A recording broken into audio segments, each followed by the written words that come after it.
running with the buzz. Rach, what's the next story? All right, so Austria hockey. Okay, so obviously Austria, you're not a power country for hockey. You know you're not going to medal. So why not take advantage of even the smallest measure of Olympic success to drink until sunrise?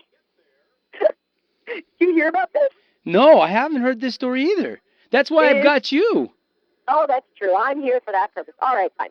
So after beating Norway to conclude the group stage on Sunday, the Austrian hockey team decided to go out to dinner. But the problem is they didn't return until 6 the next morning, and they had the game the next day. Uh-oh. So the coach knew that they were going to eat something, and it was planned they return to their rooms right after. But except that the problem was 36 hours later, the Austrians were flat in a 4-0 loss to Slovenia, and Austria was so angry. And so the 3 NHLers on the team, including the captain, released an open letter apologizing for their behavior, though maintained that it wasn't to blame for their loss. Now, excuse me. Certainly didn't help them. Something to do with it. What? Well, I was just going to say exactly what you said. It's got a lot to do with it because it certainly didn't help them. I mean, they weren't in bed taking care of getting their rest. That's for sure. Oh, absolutely. So they're not an amazing powerhouse to begin with. So it's like, really, you're going to put your players through that and drink till 6 in the morning. And so, they released a statement saying that at the end of the day, we are just people who make mistakes, and we want to sincerely apologize for the negative impression that may have arisen to the public. But the Austrian Hockey Federation released a statement acknowledging that it did make a mistake in naming the captain and saying it would soon release a list of players who stayed out late. So you can only imagine the backlash that's going to happen. Yeah, not happy in Austria. I wonder if any of those players actually get a shot next time around. I would doubt it. No, not at all. They're done. All of them are done that went out late that night, which is unfortunate that they were that stupid. So on to a more enjoyable story, which I love, the Wes Welker blow-up doll photo. Oh, have you seen this photo? No, but I think I just caught a visual in my head. Oh my God, this is amazing. So it's not what you think. So this is on. There's a link to this on my Twitter page, ESPN The Buzz. So what it was is he was pictured this week chilling on the beach with his wife. And then a blow-up doll just sitting next to him in another lounge chair. That's got to be superimposed. Oh man, I don't. It had to have been posed. They had to have known people were going to photograph them because they were on vacation in the Virgin Islands, and just the joke is that their beachside companion wasn't very talkative. Clearly. So, do you think this was a joke? Did he lose a bet, or do you think that he was just having fun with the media, kind of all like Coach Ryan would do? With the fake tattoos. It's probably, I think, a Coach Ryan thing where he's probably having a great time with the media knowing that they would find him. And he was like, you know what? I'm just going to have a blow-up doll right here and just see what happens. And now the photos are everywhere online. It's gone viral because it's brilliant. Oh, you know what? Whatever he needs to do to get over Super Bowl 48. I know. So whatever helps you. If a blow-up doll does it, buddy, you go for it. I'm a Seahawks fan. I love that punchline. All right, next story. What do we got? All right, here we go. So Japanese skier Taihei Kato. So he suffered a broken arm, actually, on a run in the Nordic Combined Large Hill event when he lost his balance after landing and hit the ground really hard. This video, I've actually watched the video. It's pretty intense. But what's humorous about the situation is NBC's packaging of the highlight makes it sound way less painful than it was. So he's out for the cross-country portion of the event, and NBC put a video of the crash on its site, and the video is titled, now wait for it, Japanese jumper lands safely, loses ski. Now, what part about that landing was safe? Because clearly in the video, you can tell he really jacked himself up and ended up in the hospital. So NBC, where was your research? Yeah, they didn't have somebody actually translate Japanese that they had broken an arm, so they mistitled the there's so much going on though. In NBC's defense, I mean, you got the video, you put it up, you got to title it something. The tech guy putting the story up at the headquarters, that's an understandable mistake. I think it's not a good mistake. I'm sure Japanese fans are not happy with it, but at the end of the day, I mean, I'm sure that's happened they've misquoted or misinformed on some American athletes who have been injured and they didn't know about it. I mean, that's not something you run to the tower and say, hey, by the way, Cato suffered a broken arm. Nordic combined. He's out. Newsflash. I mean, yeah, but in the video, you can clearly tell he did not land safely. Well, I haven't seen the video. He was end over end so hard and then didn't move. So that's the part that's kind of even worse is he lands safely and he looked like he just crashed hard. I got you. Yeah. That's why everybody's If that's the mocking him worst thing that "Really?" happens at a Sochi, which I saw. Did you see the pictures of the wolf in the hotel? Oh, yeah, the half wolf, half dog thing running around. Walking around. Yeah, the people were cracking out their door with the video camera, and there's a wolf just roaming the halls. And I mean, that's sketchy. That is more than sketchy. That is terrifying. Yeah, we'll just be in here chilling with it on ice. Order room service because I'm not leaving the room. No, I would not dare leave my room until the wolf dog is gone. Right. Yeah. Was it? Lord. Yeah, that looks scary. All right, what do we got? We got a couple more? Yeah, we got a couple more for you, of course. That was pretty good. I like that one. I like the Wes Welker best so far today. Okay, good. Well, let's see. Jennifer Welter. So she's apparently the first female running back to play in a men's professional football game. Oh, that's never good. And her first rushing attempt came with contact. You had to have heard about this. I haven't. Oh, this is a great story. So Welter, who has experience playing linebacker for the Dallas Diamonds of the Women's Football Alliance, she hasn't yet made the roster of the Texas Revolution, the final roster. Wait, time out. Are you watching this or are you just scooping this online? Have you seen this girl play football? I've seen video of this. Oh, my gosh. You have way more time than me. Okay, keep going. Thanks, Devin. In my defense, I found the story and then searched for the video. How about that? Okay, good. Good research. Thank you. Okay, so it's an indoor football club, the Texas Revolution, but she only had a few touches Saturday, and it's against a team called the North Texas Crunch, ironically, and she got hit. I mean, hit. The men did not hold back, and mind you, this woman is only 5'2" and 130 pounds.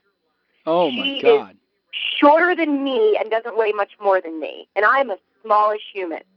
I got to give her mad props. Did she get hurt? Props. She didn't get hurt, and every tackle, apparently, like, the crowd, like, you could sense the tension. They're like, oh, this girl is going to die. And so she went against a 6'4", 245-pound Crunch defensive lineman. And apparently what she said to him was, is that all you got?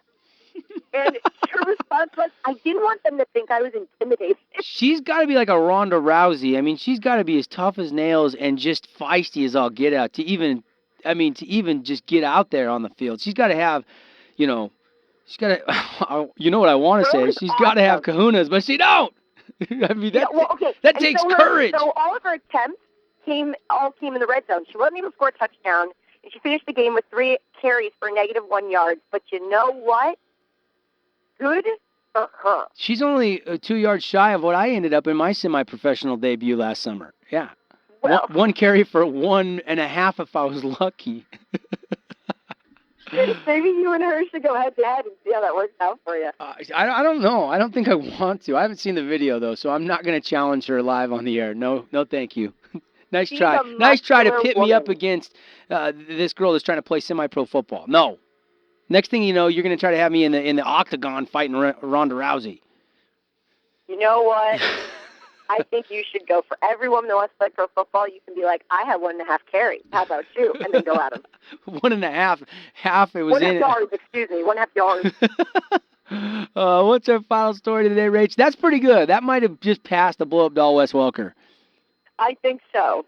So here we go. So there was a college basketball game ended in a tie. I hate ties. Which is really, really unusual. And apparently the last time this happened was 1918. Uh-oh. So it was Winston-Salem State and Johnson C.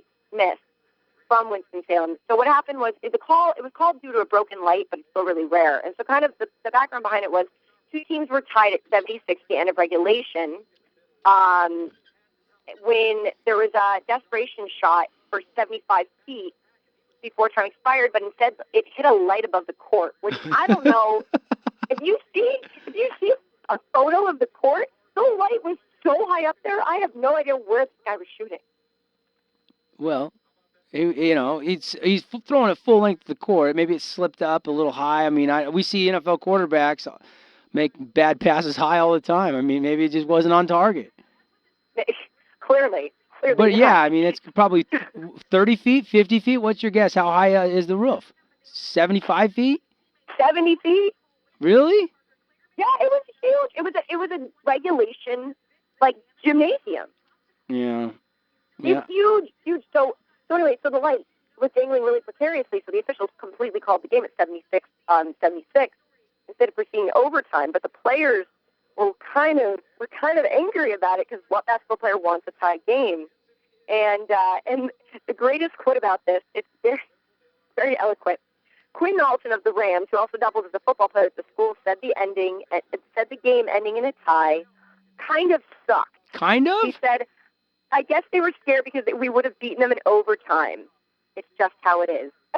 Oh, my God. Well, nobody wants to end in a tie. I hate damn ties. I really do. I don't like ties. I don't like ties in anything. I mean, no, it's lame. You always got to have a winner. Fix the light. Was one light lighting up the whole gym?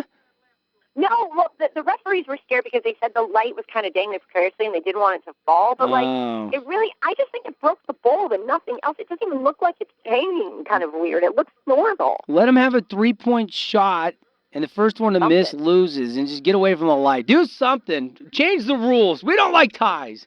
Are they going to finish this game? One side of the court. What if this game? Nothing to do with it. Now, I don't know what conference is this. The CIAA conference? It's the CIAA conference, yeah.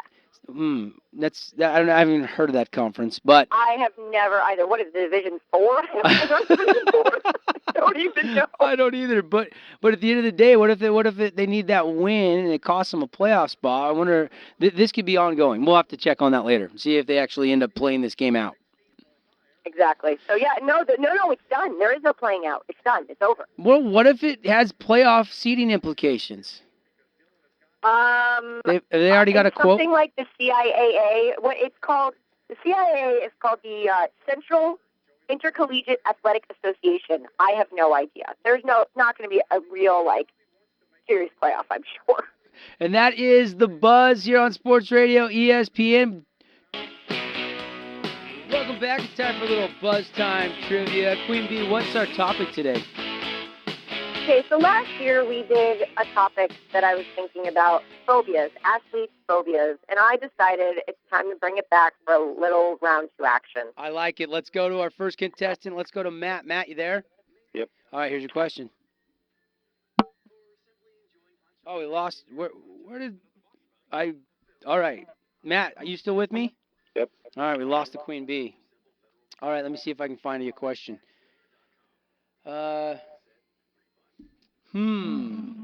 Hopefully we got the Queen Bee back, but I think we just lost Matt now. We're having phone line problems. Queen Bee, you there? I'm here. We lost you, and then we lost Matt. Oh, no. Hey, here's the thing. Live radio, my simple explanation is there's ghosts in the studio. Ghosts in the studio. That angrily push buttons going, no. Yeah, let's try to get Matt back on the phone. Is this Matt? Yep. All right, Matt, here's your question. Sorry about that. All right, here we go.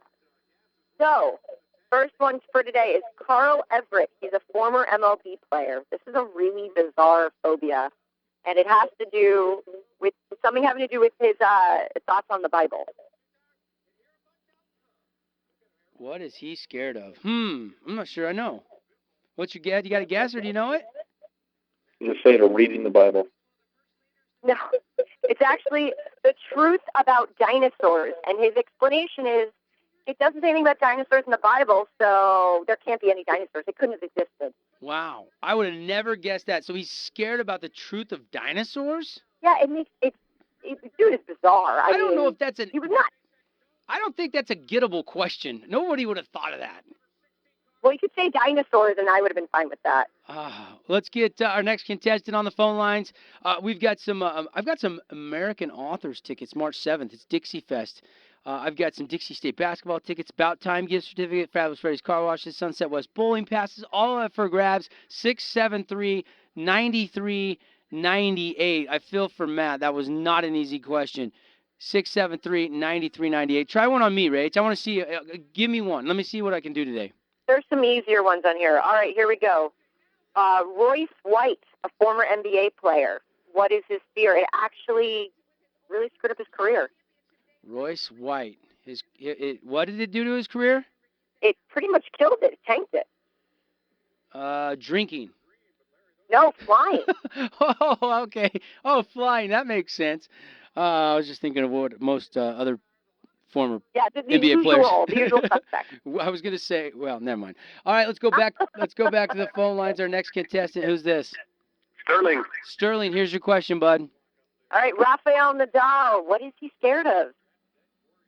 Oh, man. Rafael Nadal. Trying to think you if know I've who he ever is, heard right? What's that? You know who he is, right?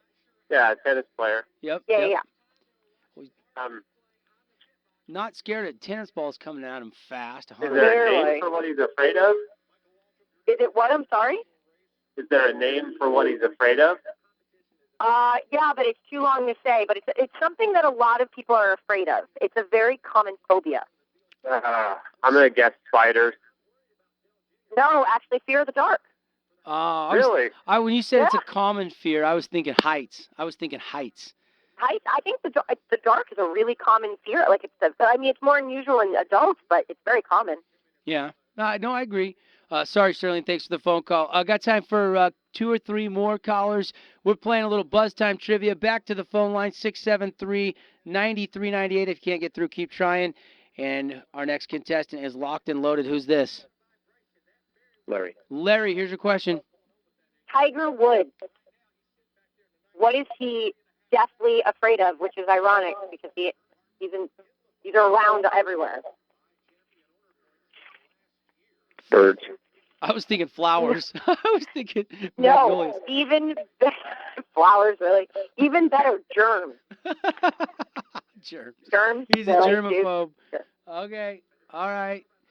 So we've had flying, germs, fear of the dark, and the truth about dinosaurs. Those are our phobias. What will the queen bee come up with next? 673-9398. I'm going to put together a nice little prize package with some Sunset West bowling passes, a $20 gift certificate to Bout Time, and a couple tickets to Dixie State's final home game if somebody can get one of these correct. These are not easy, folks. 673-9398. I think you scared everybody off. We are now 0 for 4. You know what? The rest that I have here are pretty common fears. Really? Okay. Well, let's see if we can get one right. You're our next contestant. How are you? Good. All right. What's your guess? Or what's your question, Rach? All right. Dude, lower your radio, man. We're getting a lot of backfeed. Thank you. Woo. All right, here we go. Michael Cuddyer. He's an MLB player. What is he afraid of? Michael Cuddyer. Cuddyer. Is it Cuddyer? Played for the Twins. Yep. Played for a couple teams. It's outside.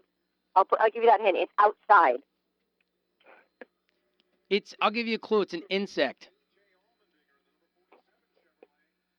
Spiders. Oh, I knew he was going to go for that. No, bees. Bees. I don't like bees either. I really don't. I hate bees. I absolutely don't like bees whatsoever. All right, final chance, 673-9398. Buzz Time Trivia. We do it every Thursday, presented by Kelly Jewelers over there just off exit 10 above Costco. And 673-9398. We got time for one more. These are tough, Ray. You are not coming with any gimmies today. No multiple choice or anything. These are tough to get. You know what? To make up for this week for being so hard, I will give you guys a multiple choice one next week, so be prepared. All right, let's take our final contestant. Who's this? Russ. Russ, here's your question, Russ, dog. Josh Freeman, Minnesota Vikings. What is he afraid of? It is something inside. Defensive ends. Oh, wait, that's not inside. Inside. You cannot find them outside. They're always going to be indoors. Always going to be indoors. That just threw me off. Yeah, I got thrown off too. Now I'm thinking of like things that are in my house. They're not. Let's put it this way: they're not in the common person's house. Okay. Are they in the common hotel? Could be. Common bed bugs? No, elevators. Elevator. Elevator. Josh Freeman's scared of elevators. I'll take the stairs, please. Thanks, Russ. Sorry, bud. No problem. All right, Russ. We were trying to help him out a little bit there. I was trying to help asking as him. many questions as I possibly could to try to work towards the correct question. Elevators. Any more? We don't have any time for any more. Let's do it. One more. Let's take one We more. have one more. All right, final contestant. Who's this? Yeah. All right, here's your question. Turn that. Wayne Gretzky. What is he afraid of? And it is, and I'll give a big hint 'cause I want someone to win. It is a fear that we have already covered today. Oh. It's outside? No hints except that we've already covered it today. Oh, so it's already a phobia that somebody else has. Already a phobia somebody else has. So we've had spiders, flying, elevators, bees, fear of the dark, and I'm certainly not thinking it's truth about dinosaurs. Spiders. No, it's actually flying. Oh, dang it. We are over on Buzz Time Trivia today. That's all the time we have for the Buzz with the Queen Bee. Race, keep up the good works. Keep digging for those stories that I've never heard of, and we'll talk to you next Thursday. Talk to you then.